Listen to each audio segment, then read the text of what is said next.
Sudan is a country of about 50 million people in northeast Africa. It is the third largest country on the continent by area, covering around 1.9 million square kilometers. Most of its people live along the Nile River and in big urban centers like Greater Khartoum and Yala. But today, Sudan is in the third year of a brutal civil war. The conflict is between the national army, known as the Sudanese Armed Forces, and the paramilitary Rapid Support Forces, or RSF. This war has created the world's largest displacement crisis. More than 9.5 million people have been forced from their homes across all 18 of Sudan's states. Millions are facing hunger and the risk of starvation.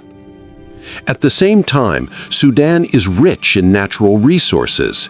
It has oil, it has gold, and it has vast areas of agricultural land that could help feed its people and support a stable economy.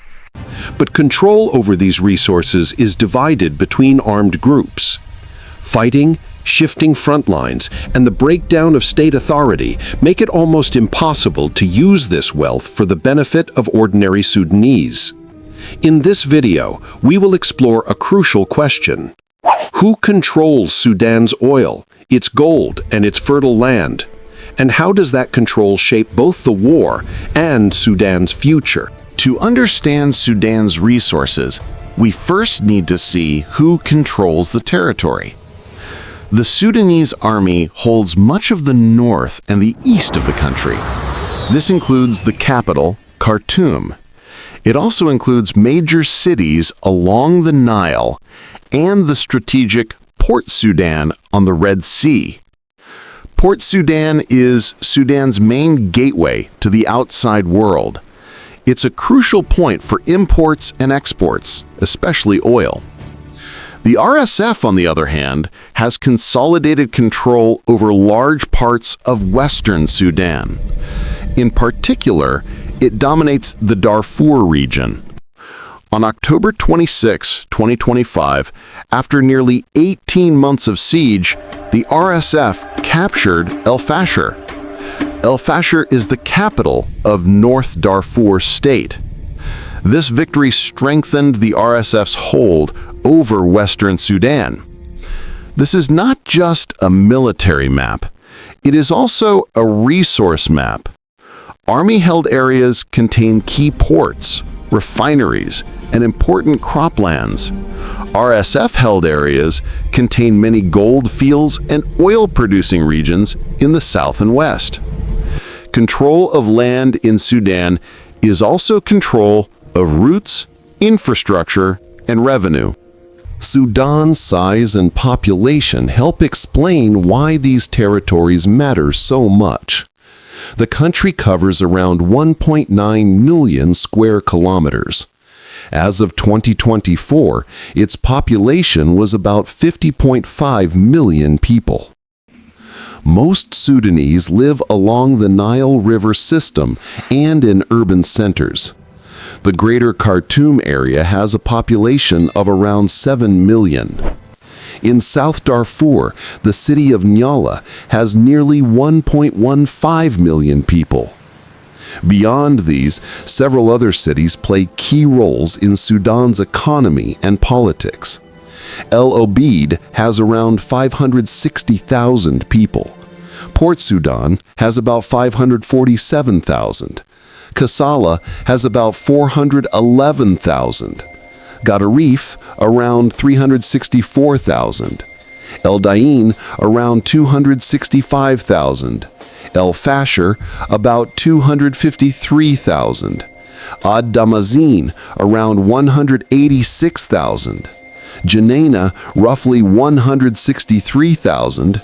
Garadaya around 120,000, and Atbara around 108,000 residents. Many of these cities sit near important trade routes, oil infrastructure, or fertile lands. This makes them strategic targets in the struggle for control and in the fight over Sudan's resources. Sudan's economy relies heavily on a few key export sectors. Those sectors are directly tied to its natural resources. In 2023, Sudan's total exports were valued at about $5.09 billion US. Three broad sectors led the way: crude oil, gold, and agricultural products. Crude oil exports were worth about $1.13 billion. Gold exports were worth around $1.03 billion. Animal products, including livestock, accounted for about $902 million. Oilseeds were worth around $709 million. Of this, about $613 million came from sesame seeds alone. Gum arabic exports were valued at about $141 million. Sudan is the world's largest exporter of sesame seeds. It is also the world's largest exporter of gum arabic. Gum arabic is a product from acacia trees. It is used as a stabilizer and emulsifier in the global food and beverage industry. It also appears in pharmaceuticals, dietary supplements, and cosmetics. These numbers show that Sudan's war is not happening in isolation. Sudan's oil, gold, livestock, sesame, and gum arabic are connected to global supply chains. The struggle for control inside Sudan affects markets far beyond its borders. Sudan's agricultural wealth is shaped by the Nile. The White Nile and Blue Nile meet at Khartoum. Their waters and floods support extensive farming and grazing lands. About 51.4% of Sudan's territory is covered by grazing land or rangeland. Most of this rangeland stretches across the southern part of the country up to the area around Khartoum. These grazing areas support herding and animal husbandry. Control over them is divided roughly equally between the Army and the RSF. In the northern part of this belt is a key strip known as the Gum Arabic Belt. This is where acacia trees are planted and harvested for gum arabic. Gum arabic is one of Sudan's most valuable export products. Most of Sudan's cropland is concentrated between the Blue Nile and White Nile. This includes Jazeera State, a historical center of irrigated agriculture. This core cropland region is under Army control. This gives the Army a major advantage in terms of access to irrigated farmland and food production. In contrast, pastoral and grazing zones are more evenly split. This division of land affects food security, livelihoods, and revenue across the country. Oil has been one of Sudan's most important sources of income. Between 2001 and 2010, Sudan's oil production rose sharply. It grew from around 200,000 barrels per day to nearly 500,000 barrels per day. But in 2011, everything changed. South Sudan seceded and became an independent country. With that secession, Sudan lost around 75% of its oil reserves. Production collapsed. By 2023, Sudan's oil output had fallen to around 70,000 barrels per day. Even with this decline, crude oil remained one of Sudan's top exports. In 2023, crude oil exports were valued at around $1.13 billion. This made Sudan the 40th largest crude oil exporter in the world. As of 2024, Sudan's oil reserves were estimated at about 1.25 billion barrels. Sudan also has natural gas reserves. These are estimated at around 3 trillion cubic feet.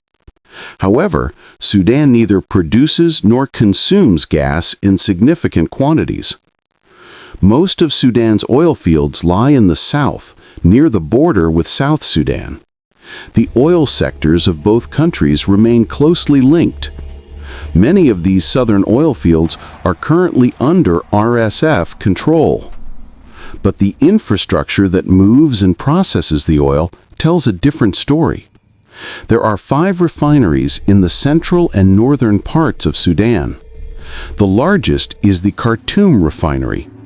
It can process about 100,000 barrels per day. As of late January 2025, it was held by the Army. The Army also controls the smaller Port Sudan refinery on the Red Sea.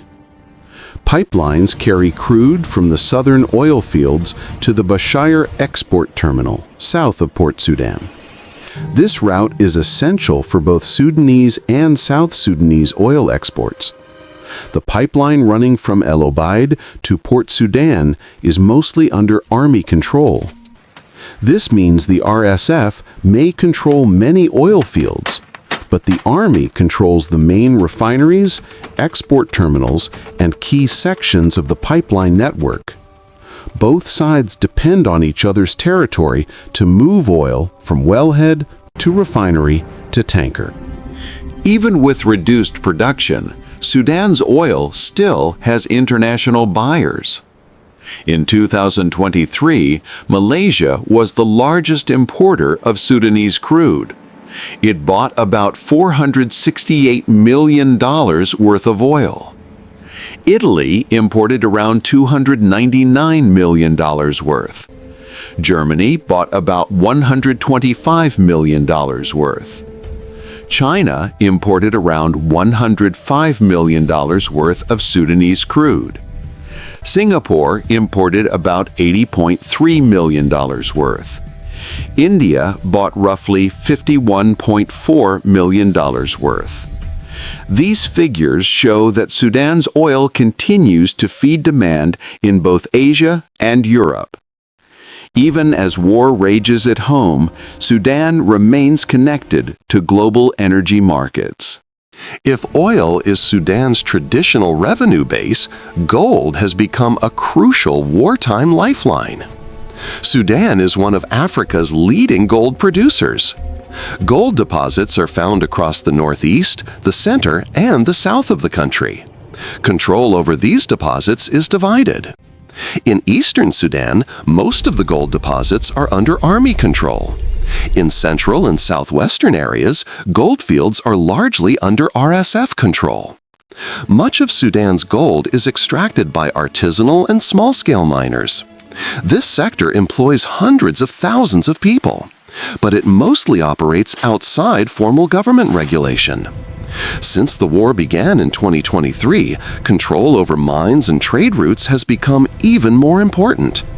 Gold is a key source of funding for both the Army and the RSF. Despite the conflict, Sudan's gold production has actually increased. In 2022, production was around 41.8 tons. By 2024, it had risen to about 64 tons.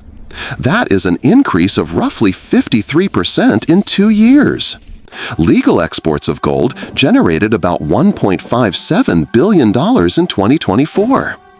However, there is also an unquantified black market trade in gold. Instability, weak regulation, and conflict fuel smuggling and informal exports.